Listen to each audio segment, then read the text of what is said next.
ఈ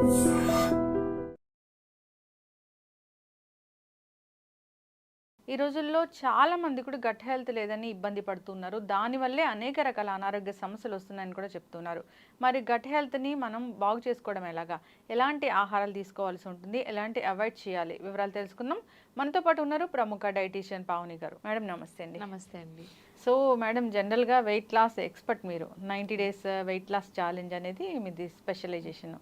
సో ఎవరైనా బరువు తగ్గాలనుకుంటే కాంటాక్ట్ చేస్తే 90 డేస్లో తగ్గిస్తామని చెప్తారు. డైట్ కూడా అలాగే ఉంటుంది, వెరీ హెల్తీ డైట్. అంటే ఈ డైట్కి సంబంధించి మీరు చదువుకొని పీజీ చేసి వచ్చారు కదా? ఎస్ అండి. ఎంఎస్సీ ఫుడ్ అండ్ న్యూట్రిషన్ తర్వాత పీజీ, మళ్ళీ తర్వాత హాస్పిటల్స్లో ఒక 10 years నుంచి వర్క్ చేసి ఎక్స్పీరియన్స్ ఉంది. ఎస్ అండి. ఎస్. సో ఎవరైనా కానీ కాంటాక్ట్ చేయాలని కోరుకున్నాం డైట్ కోసం. సో మంచి రిజల్ట్సే ఉన్నాయని చెప్తూ ఉన్నారు. ఒక ఎక్స్పర్ట్ అయితేనే అలా చేయగలరు, లేదంటే నార్మల్గా చాలా సింపుల్గా ఉంటుంది డైట్ కూడా. ఎనీథింగ్ వాళ్ళు లైఫ్ స్టైల్ ఎలా ఉంటుంది, వాళ్ళు వెజిటేరియనా నాన్ వెజిటేరియన్సా క్రాస్ చెక్ చేసుకొని సింపుల్గా ఇంట్లో ఉన్న ఫుడ్తోనే వెయిట్ లాస్ ప్లాన్ చేస్తామన్నమాట. ఎస్. చాలా మంది కూడా బయట ఎక్కడో క్రాష్ కోర్స్ చేసిన వాళ్ళ దగ్గర జాయిన్ అయ్యాము, అలా చెప్పారు ఇలా చెప్పారు చేసాము తగ్గలేదని మళ్ళీ మీ దగ్గరికి వచ్చిన వాళ్ళని కూడా చూసాము. ఎస్ ఖచ్చితంగా అండి, ఎవరైనా ఉంటే ఈ ఒబెసిటీ కోసం ఇబ్బంది పడుతున్న వాళ్ళు కాంటాక్ట్ చేయాలని కోరుకున్నాం. ఎస్. అయితే గట్ హెల్త్ అండి, చాలా మంది కూడా గట్ హెల్త్ లేదు అని చెప్తూ ఉన్నారు. దీనికోసం క్లినిక్స్ వచ్చాయి. సో ఇన్ని సిట్టింగ్స్ రావాలా ఎలా చెప్తూ ఉన్నారు. ఎందుకు ఈ గట్ హెల్త్ ఇష్యూ అనేది వస్తూ ఉంది అసలు? గట్ హెల్త్ అంటే ఫస్ట్ మనం తెలుసుకుందాం జీర్ణ వ్యవస్థ. మన స్టమక్ అండ్ ఇదంతా ఈ జీర్ణ వ్యవస్థ అంతా గట్కి సంబంధించింది. గట్ హెల్త్ అంటేనే అది. సో ఈ గట్ హెల్త్ కారణాలు ఏముంటాయి? గ్యాస్ ప్రాబ్లం ఉంటుంది, బ్లోటింగ్ ఉంటుంది, సరిగా డైజెషన్ అవ్వకపోవడం, లేకపోతే heart burning sensation, acidity problem, ఇవన్నీ ఫేస్ చేయడానికి గట్ హెల్తీగా లేదని అంటారు. యూజువల్గా ఏంటంటే కాన్స్టిపేషన్ కూడా చాలా మంది ఫేస్ చేస్తూ ఉంటారండి. Gut health is nothing but మన కాన్స్టిపేషన్ రాకుండా ఉండాలి, అలాగే మనం తిన్న ఫుడ్ డైజెస్ట్ అవ్వాలి, ప్రాపర్గా time to time food digest అయిపోవాలి, కాన్స్టిపేషన్ ప్రాబ్లం ఫేస్ చేయకూడదు, అలాగే అబ్జార్ప్షన్ కూడా బాగుంటేనే గట్ హెల్తీగా ఉందని అంటాం. అయితే ఇక్కడ ఏంటంటే గట్లో 2 బ్యాక్టీరియాస్ ఉంటాయి. గుడ్ బ్యాక్టీరియా ఉంటుంది, బ్యాడ్ బ్యాక్టీరియా కూడా ఉంటుంది. ఎప్పుడైతే ఇవి ఇంబ్యాలెన్స్ అవుతాయో అప్పుడు గట్ అన్హెల్దీ అని చెప్తాం. సో దీనివల్ల మనకు కారణాలు, మనకు సిమ్టమ్స్ కూడా వస్తాయి. గ్యాస్ ప్రాబ్లమ్, ఎసిడిటీ, ఇవన్నీ మనం ఇప్పుడు మాట్లాడుకున్నట్టు సిమ్టమ్స్ కూడా వస్తాయి. అసలు దీన్ని ఎలా క్యూర్ చేయాలంటే first of all root cause అనేది మనం తెలుసుకోవాలి.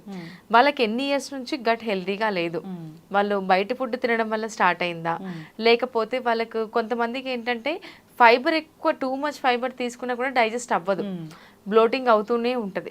కొంతమందికి ఏంటంటే ఆయిలీ ఫుడ్ తీసుకోవడం వల్ల బ్లోటింగ్ అవుతూ ఉంటుంది. సో మెయిన్గా ఇక్కడ రీజన్ ఏంటంటే too much salt, too much ఏమంటారు షుగర్ ఇంటేక్ వల్ల గట్ అనేది డిస్టర్బ్ అవ్వడం స్టార్ట్ అవుతుంది. ఫస్ట్ రీజన్ ఇదే చెప్తాం. మనం సాల్ట్ అనేది మన బాడీ యూరిన్ ప్రకారంగా, ప్రూఫ్ ప్రకారంగా, స్వెట్ ప్రకారంగా మనం సాల్ట్ అనేది ఎలిమినేట్ చేయొచ్చు. బట్ షుగర్ అనేది ఎలిమినేట్ చేయలేము. మనకు షుగర్ అనేది ఎనర్జీగా కన్వర్ట్ అవుతుంది. ఎక్సెస్ షుగర్ ఫ్యాట్ లాగా స్టోరేజ్ అవుతుంది. టూ మచ్ షుగర్ ఇంటేక్ ఉన్నా, టూ మచ్ సాల్ట్ ఇంటేక్ మనం ఫుడ్ తీసుకున్నా బ్లోటింగ్ అనేది స్టార్ట్ అవ్వడం, గట్ అన్హెల్దీగా ఉండడం స్టార్ట్ అవుతుంది. First thing. సెకండ్ థింగ్ ఏంటంటే డే అంతా సిట్టింగ్ పొజిషన్లో కూర్చోవడం, మూమెంట్సే ఉండవు. కొంతమందికి 12 hours సిస్టమ్ ముందు వర్క్ చేస్తూ ఉంటారు, ఆ బౌల్ మూమెంట్స్ ఉండవు అనమాట. సో మోస్ట్లీ ఏంటంటే ఎవ్రీ 1 hourకి జస్ట్ వాక్ చేసి రావడం, అట్లీస్ట్ ఒక 100 steps అయినా తీసుకొని రావడం వల్ల గట్ హెల్తీగా ఉంటుంది. ఎక్సర్సైజ్ అనేది చాలా చాలా ఇంపార్టెంట్ అండి. ఓకే. సో మరి ఈ గట్ హెల్త్ ఇష్యూ వచ్చింది, దీనివల్ల అనారోగ్య సమస్యలు మీరు చెప్పినవన్నీ వస్తున్నాయి. దీన్ని ఎలా కరెక్ట్ చేసుకోవాలి? మెయిన్గా ఫస్ట్ థింగ్ ఫుడ్ అండి. Food is a medicine. మనము చాలా మంది చెప్తారు ఏంటంటే ఫ్రీక్వెంట్ మీల్స్ తీసుకోవాలి, ఎవ్రీ 2 hours కొద్దిగా తినాలి అని అంటూ ఉంటారు. ఫస్ట్ ఆఫ్ ఆల్ ఆల్రెడీ వీళ్ళకి ఇండైజెషన్ ఉంది. 2 hours ఒకసారి తింటుంటే కూడా కొంతమందికి డైజెషన్ అవ్వదు. ఇప్పుడే తిని మళ్ళీ 2 hours తింటే కూడా సరిపోదు. ఫస్ట్ ఆఫ్ ఆల్ వాళ్ళ డేని ప్రాపర్గా ప్లాన్ చేసుకోవాలి, టైమింగ్ సెట్ చేసుకోవాలి.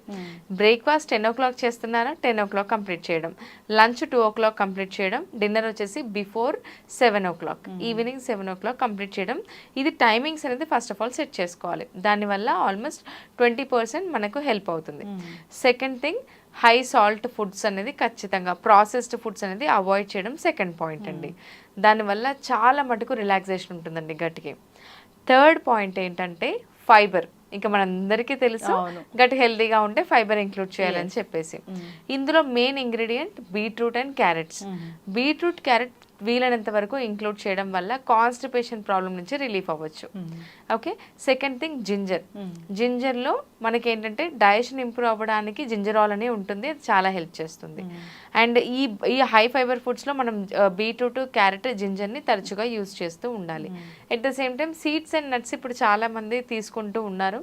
ఫ్లాక్ సీడ్స్ వల్ల ఫైబర్ వస్తుంది, చియా సీడ్స్ వల్ల ఫైబర్ వస్తుంది, ఇంకా సీడ్స్ తీసుకుంటే సరిపోతుందని చెప్పేసి నైటే అన్ని సీడ్స్ నానబెట్టేసి మార్నింగ్ తీసుకుంటూ ఉంటారు. ఇది చిన్న మిస్టేక్ అండి. ఏంటంటే ఓన్లీ సీడ్స్ అండ్ నట్స్ తీసుకోవడం వల్ల too much fat, too much calories. So too much fats, calories ఉండడం వల్ల కొంతమందికి మళ్ళీ ఇండైజెషన్ కూడా ఫీల్ అవుతుంది, మళ్ళీ బ్లోటింగ్ కూడా ఉంటుంది.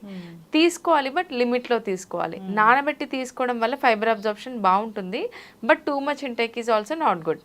లిమిట్గా ఒక 10 ఆల్మండ్స్, ఒక 2-3 walnuts and flax seeds 1 teaspoon, chia seeds throughout the day water బాటిల్లో వేసేసుకొని చియా సీడ్స్ కూడా తీసేసుకొని మనం త్రూఅవుట్ ద డే చూ చేస్తూ ఉండడం వల్ల కూడా ఈ ఫైబర్ మనకు అబ్జార్ప్షన్ అనేది బాగా ఉంటుందన్నమాట.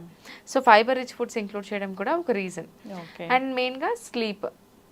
టెన్షన్ వల్ల కూడా మనకి ఏంటంటే కార్టిజాల్ రిలీజ్ అవుతుంది, విచ్ లీడ్స్ టు మనకు స్ట్రెస్ హార్మోన్, మనకి ఇండైజెషన్ కూడా లీడ్ అవుతుంది అనమాట. సో స్ట్రెస్ కూడా వీలైనంత వరకు తగ్గించుకోవడం అనేది ఒక రీజన్ అనమాట. స్ట్రెస్ లేని లైఫ్ ఎవరికి చెప్పండి, ఖచ్చితంగా దాన్ని తగ్గించుకోవాలి. ఇంకోటి ఏంటంటే ఈ గ్యాస్ రావడం వల్ల, ఈ ఎసిడిటీ రావడం వల్ల కూడా స్ట్రెస్ లీడ్ అవుతూ ఉంటుంది. అంటే ఇదేంటి ఇలా అవుతుంది నాకు ఊరికే. కాన్స్టిపేషన్ వల్ల కూడా చాలా మంది డే అంతా యాంగ్జైటీ ఫీల్ అవుతూ ఉంటారు, స్ట్రెస్గా ఫీల్ అవుతూ ఉంటారు. కాన్స్టిపేషన్ ఫస్ట్ ఆఫ్ ఆల్ మనం చేయాల్సింది ఏంటంటే ఒక ఫిజికల్ యాక్టివిటీ అనేది ఒక 45 మినిట్స్ ఇంక్లూడ్ చేసుకొని ఒక ప్రొఫెషనల్ గైడెన్స్లో డైట్ అనేది స్టార్ట్ చేయాలి. చాలా మంది వెయిట్ గెయిన్ ఉంటారు, at the same time gut హెల్తీగా ఉండదు. ఇప్పుడు వెయిట్ గెయిన్ ఉన్న వాళ్ళు వెయిట్ లాస్ అవ్వాలి అంటే తక్కువ ఫుడ్ తీసుకోవడం. అందరి మైండ్లో వెయిట్ లాస్ అవ్వాలంటే తక్కువ ఫుడ్ తీసుకోవడం అనేది ఉంటుంది. తక్కువ ఫుడ్ తీసుకోవడం వల్ల లెస్ మజిల్ మాస్ ఉంటుంది, వీక్నెస్ లీడ్ అవుతుంది, డిజీనెస్, మళ్ళీ త్రూఅవుట్ ద డే లెథార్జిక్గా ఉంటారు. ఇవన్నీ లీడ్ అవుతూ ఉంటాయి. మెయిన్గా వెయిట్ లాస్ ప్లాన్ చేయాలి, గట్ హెల్తీగా లేదు అని అంటే కనుక ప్రొఫెషనల్ గైడెన్స్ అనేది చాలా చాలా ఇంపార్టెంట్ అండి. అంటే మీ దగ్గరకు వస్తారు, అంటే డైట్ కోసం ఈ గట్ హెల్త్ బాగాలేదని ఇలా వస్తారు, వాళ్ళని ఎలా ట్రీట్ చేస్తారండి? సో ఇప్పుడు గట్ హెల్త్ బాగాలేదని ఒకవేళ మా దగ్గరికి ఎవరైనా కాంటాక్ట్ అయ్యారంటే ఫస్ట్ ఆఫ్ ఆల్ వాళ్ళ వెయిట్ ఎంత ఉందో చెక్ చేస్తాం. వెయిట్ గెయిన్ ఉన్న వాళ్ళకు కూడా ఖచ్చితంగా గట్ హెల్తీగా ఉండదు. 50% పీపుల్కి ఇది ఖచ్చితంగా ఫేస్ చేస్తూ ఉంటారు వెయిట్ గెయిన్ ఉన్న వాళ్ళు. సో ఫస్ట్ థింగ్ వాళ్ళ రూట్ కాజ్ తెలుసుకొని పీసీఓడి, పీసీఓఎస్, థైరాయిడ్ ఉందా కూడా క్రాస్ చెక్ చేసుకొని మేము ప్లాన్ చేస్తాం. ఓన్లీ గట్ హెల్తీగా లేదు, ఓన్లీ వెయిట్ గెయినే ఉన్నారు అంటే వాళ్ళ లైఫ్ స్టైల్ ప్రకారంగా అసలు ఇండియన్ డైటరీ అసోసియేషన్ గైడ్లైన్స్ ప్రకారం ఎలాంటి ఫుడ్ ఇంక్లూడ్ చేయాలి, ఏ టైంలో మనం ఫుడ్ తీసుకోవాలి, ఎలాంటి వర్కౌట్స్ చేస్తే వాళ్ళకి హెల్తీగా ఉంటారు అని కంప్లీట్ మానిటరింగ్ ఉంటుందన్నమాట. 3 months వాళ్ళ ఫుడ్ పిక్స్ కూడా క్రాస్ చెక్ చేసుకొని ఎలాంటి ఫుడ్ తీసుకుంటున్నారు అనేది 3 months గైడెన్స్ అనేది ఇస్తాము.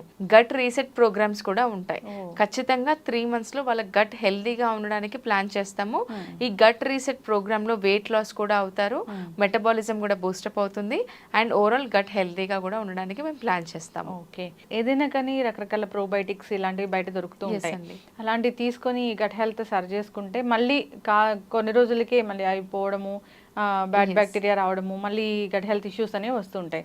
ఇంకా ఆహార నియమాలు మీరు చెప్పినట్లుగా పాటిస్తే ఒక డైట్ అనేది కరెక్ట్గా తీసుకుంటే కనుక అది పర్మనెంట్ సొల్యూషన్ లాగా ఉంటుంది. ఇంకోటి ఏంటంటే మీరు అన్నట్టుగా ప్రోబయోటిక్స్, అందరి మైండ్లో గట్ హెల్తీగా లేదంటే ఒక ప్రోబయోటిక్స్ తీసుకోవాలని అనుకుంటారు. ప్రోబయోటిక్స్ అండ్ ప్రీబయోటిక్స్ వీటితో పాటు మనకు మెయిన్గా వాటర్ ఇంటేక్ కానీ, టైమింగ్స్, మా ఆహార నియమాలు టైమింగ్స్ మెయింటైన్ చేయడం కానీ, వర్కౌట్ చేయడం కానీ, లేకపోతే ప్రాపర్ ఫుడ్ ఏదైతే ఇంక్లూడ్ చేస్తున్నామో అది ఒకటి ఇంపార్టెంట్. ఓన్లీ ప్రోబయోటిక్సే తీసుకుంటాము తగ్గిపోతుంది అంటే కాదండి. సో ప్రోబయోటిక్స్తో పాటు మనం ఇవన్నీ మెయింటైన్ చేసి మనం వెయిట్ గెయిన్ ఉన్న వాళ్ళు వెయిట్ లాస్ ప్లాన్ చేసుకుంటేనే ఇది 1-stop సొల్యూషన్గా ఉంటుంది. లేకపోతే ప్రోబయోటిక్స్ యూజ్ చేసిన రోజులు బాగుంటుంది, మీరు అన్నట్టుగా మళ్ళీ తర్వాత రీస్టార్ట్ అయిపోతుంది. ఈ ప్రాబ్లం అనేది మళ్ళీ కంటిన్యూ ఫేస్ చేస్తూనే ఉంటారు.